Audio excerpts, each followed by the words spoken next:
Cuando hay una afección de salud, cuando hay un problema de salud, cuando hay una enfermedad, todos tenemos que empezar a ver cómo nos acomodamos de una forma diferente.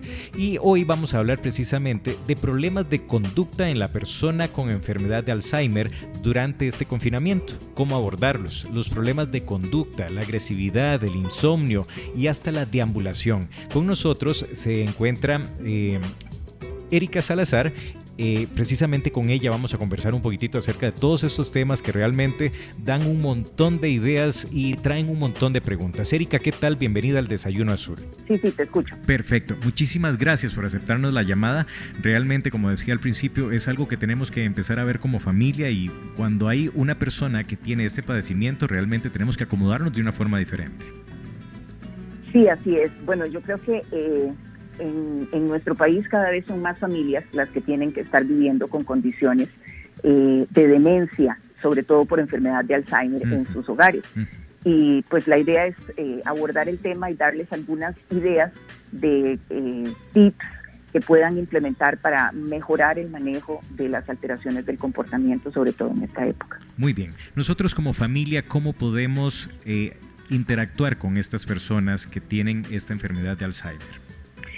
Bueno, yo creo que ante todo lo más importante es recordar que aunque existan cambios en su personalidad y demás, siguen siendo las mismas personas con ciertos cambios y por tanto requieren y merecen un trato afectivo, respetuoso, como siempre lo han tenido. Entonces, dentro de esa idea, yo creo que debemos hacer esfuerzos por mejorar los procesos de relación. Yo quisiera simplemente aclarar que cuando nosotros hablamos de alteraciones del comportamiento, estas alteraciones son parte de los síntomas de la enfermedad de Alzheimer. Es decir, no es un antojo, no es que decidió portarse mal y entonces se encaprichó con hacer X o Y acción. Es que es parte de la sintomatología que una persona con enfermedad de Alzheimer puede desarrollar a lo largo de su vida. De hecho, se considera que 90% de las personas que tienen enfermedad de Alzheimer presentan síntomas relacionados con el comportamiento.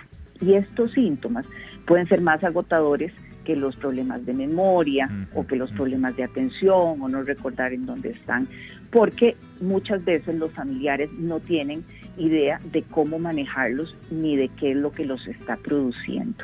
Entonces, yo quisiera, Ronnie, comentar brevemente de qué se tratan esos síntomas y por qué se producen. En la medida en que uno entiende por qué las cosas suceden, tiene más herramientas para manejarlas. Estamos en entrevista con Erika Salazar, es médica especialista en anatomía humana con un máster en atención especializada de demencias. En este momento, Erika, a mí me gustaría hablar sobre lo que es realmente la enfermedad de Alzheimer. ¿Cuáles son los síntomas que presenta? ¿Qué es lo que nosotros podríamos ver en uno de nuestros familiares que podríamos empezar a notar tal vez un cambio en su conducta? Sí, bueno, la enfermedad de Alzheimer es un tipo de demencia, la más frecuente.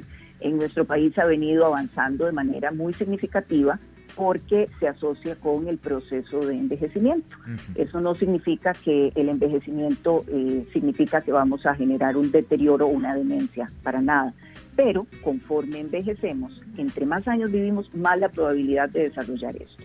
Desde el punto de vista de los síntomas que me preguntas, vamos a tener, digamos que dos grandes grupos, lo podríamos clasificar así. Uno son los síntomas cognitivos, que eso significa problemas de memoria, se les olvida dónde dejaron las llaves, se les olvida que tenía una cita con el odontólogo, problemas de toma de decisiones, problemas de orientación, ya no saben si esa es la calle que corresponde al barrio en donde viven. Ese es un grupo de síntomas, esa es una de las maneras de expresarse la enfermedad de Alzheimer. Pero el otro gran grupo de estos síntomas tiene que ver con comportamiento y esos son a veces un poquito más complicados de entender y de manejar que los mismos síntomas cognitivos, porque hay otras condiciones en las cuales también pueden presentarse. Les doy un ejemplo muy sencillo: la apatía, la falta de deseo de socializar, de compartir. El aislamiento social puede ser uno de los síntomas de esta condición. ¿Por qué se produce? Por muchas razones. Uno, porque se sienten inseguros de compartir con la gente, porque empiezan a tener pérdida de la capacidad de comprensión del lenguaje, Segundo, porque no se orientan bien o no recuerdan quiénes son las personas. Esas son algunas de las condiciones. Pero conforme se va avanzando en la enfermedad, van a haber otras sintomatologías. Por ejemplo, agresividad. Es muy frecuente que las personas con demencia de tipo Alzheimer presenten problemas de conducta relacionados a que se vuelven muy agresivos. Y entonces las familias pueden estar confundidas y decir, bueno, es que está muy malcriado, como a veces dice la gente. No se trata de eso. Tenemos que comprender que estas alteraciones del comportamiento se deben a un trastorno neurobiológico que la persona tiene. Y lo que tenemos que tratar de hacer es entender por qué se producen y aprender a manejarlas, porque no podemos intentar que la persona entienda y que cambie la conducta porque sí. Doctora, en este punto, Ronnie, creo que es importante que comprendamos que esos comportamientos tienen desencadenantes. A veces las familias piensan que es un comportamiento que surge de la nada. De la nada empezó a gritar, de la nada empezó a caminar y a caminar y a caminar, o de la nada empezó a insultarme. Generalmente existen causas que explican por qué las personas se comportan de esa forma. Si te parece, podemos mencionar algunas. Doctora, meses atrás tuve que llevar a mi madre a una cita y simplemente le dije mientras entregaba los papeles, mamita, quédese aquí, ya vengo. Sin embargo, había una señora también con su padre y le dijo lo mismo, papá, necesito que se quede acá. El señor no obedecía para nada, se quitaba la mascarilla, pegaba gritos, decía que la hija no lo quería, que lo tenía ahí por la fuerza, que él estaba bien, que lo soltaran. Doctora, era terrible la situación en la que ella estaba inmersa, porque tal vez para uno es nuevo, pero para ella tal vez es el día a día, que era precisamente como estábamos comenzando esta entrevista. Sí, claro, yo creo que esas situaciones son complicadas para la persona que tiene la enfermedad, pero también para el cuidador y para su familia. Situaciones como esas no son infrecuentes. Lo que pasa es que generalmente las familias no saben qué hacer. Ese es un tema por el cual es importante que se hagan estos espacios, así que los felicito desde la Asociación Costarricense de Alzheimer y otras demencias, de la cual soy parte. Los felicitamos realmente y sobre todo instamos a la gente a que se instruyan más en estos temas. En una situación tan específica como la que usted menciona, una actitud importante es reaccionar con calma y no enfrentarse con la persona, porque la gente se acongoja, es una situación bochornosa, es embarazosa, entonces la gente puede reaccionar, el cuidador me refiero, puede reaccionar agitándose, poniéndose más nervioso, y esa actitud la transmite a la persona con la enfermedad. Entonces, apartar a la persona enferma de ese lugar podría ser una opción, si esto es factible.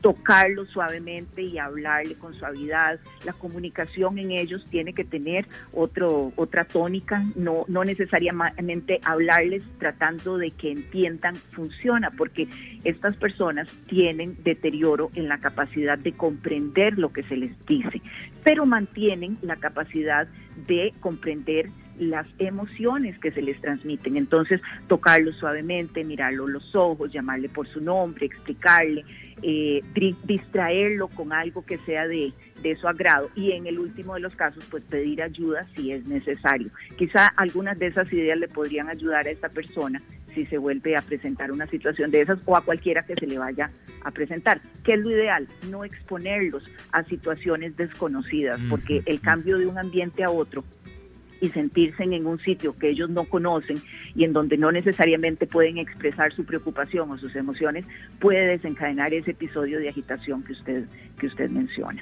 Doctora, nosotros como espectadores de una situación como esta, ¿podemos brindar un tipo de ayuda? ¿Podemos generar tal vez un acompañamiento para esa persona que estaba sola en ese momento? Sí, claro, yo creo que el principal acompañamiento es la actitud, ¿verdad?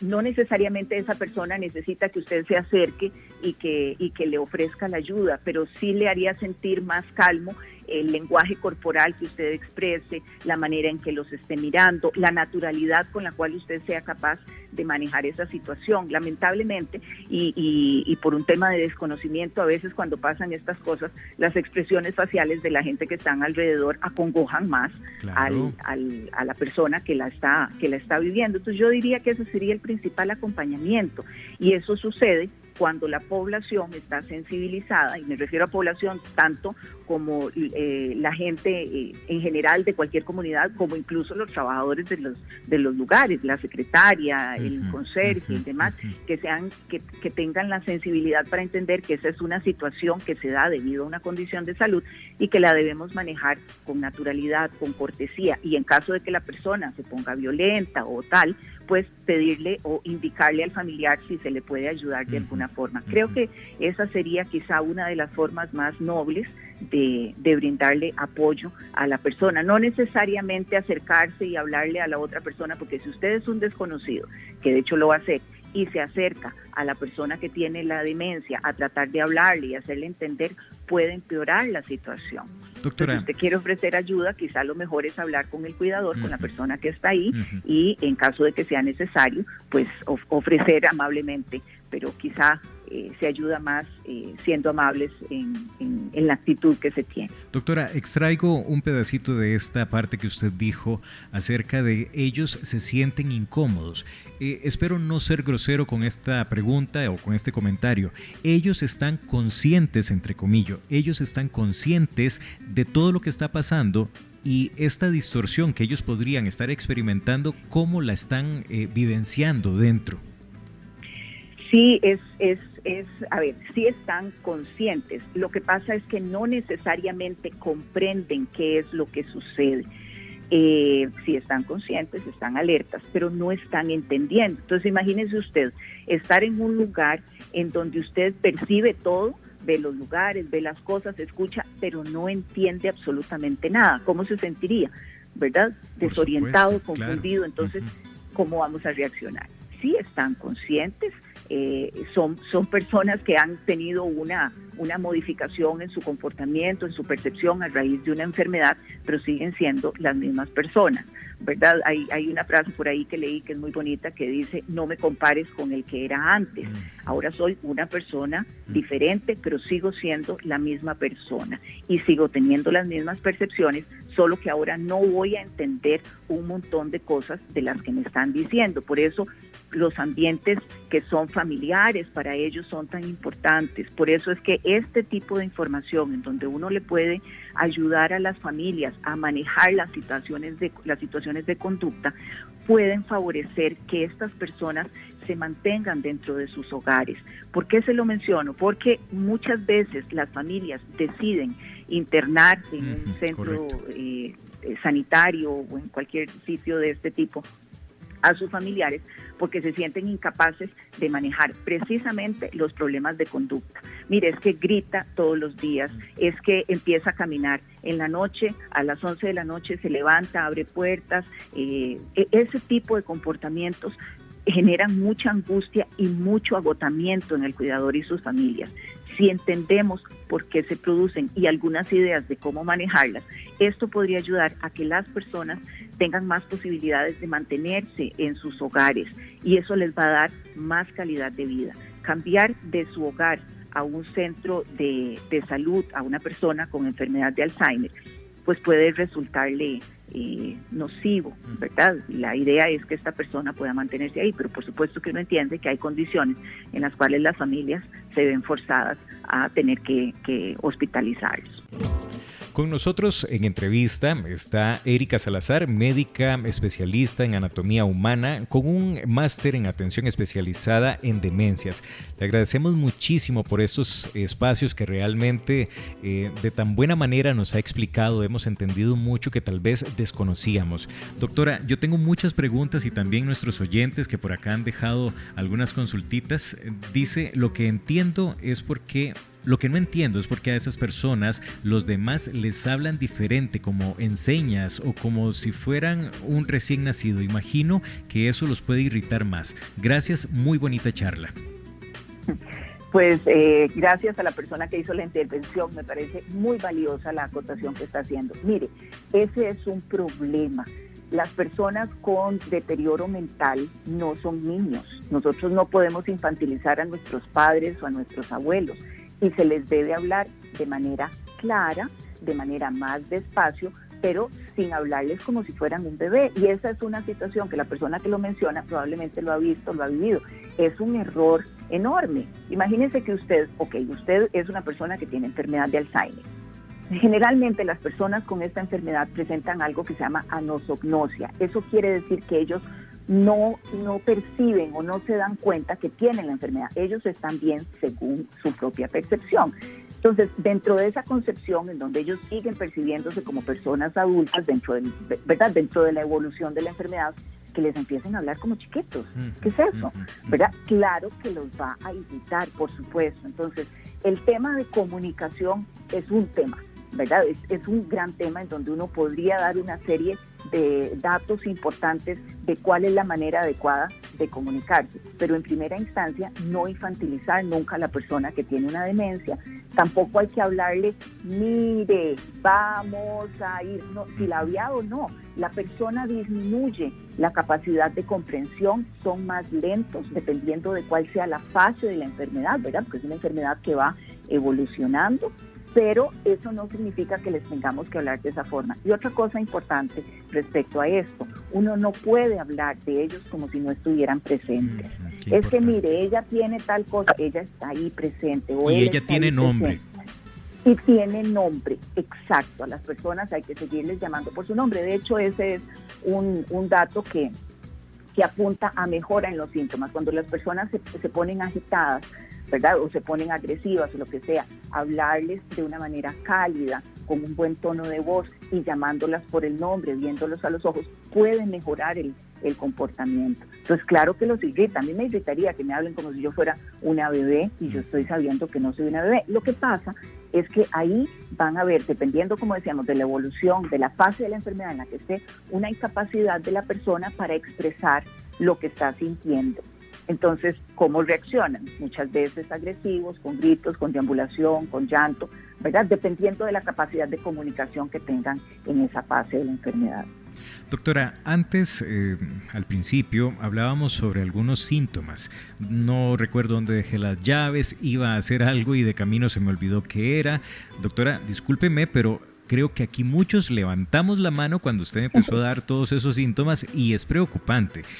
Mi pregunta es, ¿tengo que esperar hasta que tenga 50, 60 años para empezar a tratarme, a cuidarme, o puedo prevenir desde ahora, mis casi 40 años, una enfermedad como esta que tal vez no solo es cansada para mí, sino también para mis familiares? Sí, bueno, la respuesta a que si se puede prevenir es sí. ¿Para cuándo se puede prevenir? A los 40 ya vas un poquillo atrasado. ¿En serio, en realidad, doctora? La prevención debe empezar muy temprano, pero de no haberlo hecho nunca, a iniciar en un momento determinado de la vida, muchísimo mejor. La enfermedad de Alzheimer, igual que otras condiciones neurodegenerativas, sí se pueden prevenir, pero hay que empezar temprano, ¿verdad? Hay que iniciar temprano y no necesariamente esperar a tener alguno de los síntomas. Entre más temprano en la vida uno inicia con actividad física, eso es clave, una buena alimentación, control del sueño, control de los estados de depresión y de ansiedad. Y les menciono esto porque estamos en un momento donde la depresión, la ansiedad y los trastornos del sueño son súper frecuentes. Sí, todo eso empieza a deteriorar nuestro cerebro. Y por eso a veces las personas tan jóvenes como usted empiezan con, mira, se me olvidó tal cosa. Empiezan uno con esos lagunazos y se puede asustar. Sí. No es necesario, sí es importante tomar acciones, buscar ayuda, hacer consultas, pero lo que le quiero decir es que es muy frecuente que el estrés genere alteraciones de la memoria. Entonces, tienes problemas de la memoria, no necesariamente porque usted esté empezando a desarrollar una enfermedad de Alzheimer, sino porque el estrés se lo está desencadenando. Pero el estrés mantenido a lo largo de los años se ha visto que es un factor que predispone mayormente a la gente para que pueda desarrollar enfermedad de Alzheimer. ¿Cuándo empezar a prevenir? En el momento en que usted pueda hacerlo, hágalo. Y sí puede prevenirse. Existen una serie de datos importantes que podríamos eventualmente hablar también de cómo prevenir el deterioro cognitivo, que están muy bien documentados y que ojalá sean de mucha utilidad para todos, porque esta es una condición que agota no solo a la persona, sino a la familia, al cuidador, y tiene un impacto muy importante a nivel emocional. Doctora, muchas gracias. Nuevamente le agradecemos enormemente por estos datos, por esta información. Sabemos que es un tema muy amplio, que no lo podemos pues reducir o resumir tanto, pero nos gustaría sí saber dónde podemos buscar más información, alguna página, redes sociales, un número de teléfono, cómo puede llamar alguien a una persona encargada para que empiece a abrirle la cabeza con tantos términos y con tanta información para poder sobrellevar esto. Claro, bueno, desde la Asociación Costarricense de Alzheimer y otras demencias, nosotros tenemos toda una estructura organizativa para apoyar a las familias. Entonces pueden buscar ASCADA o Asociación Costarricense de Alzheimer y otras demencias, tanto en Facebook como en Instagram, y ahí pues pueden ponerse en contacto con nosotros. En lo personal también pueden hacerme las consultas, me pueden encontrar en Facebook como DRA de doctora, Erika Salazar, Erika solo con K. Y en lo que pueda les voy a estar ayudando. Tratamos siempre de generar información para ayudar.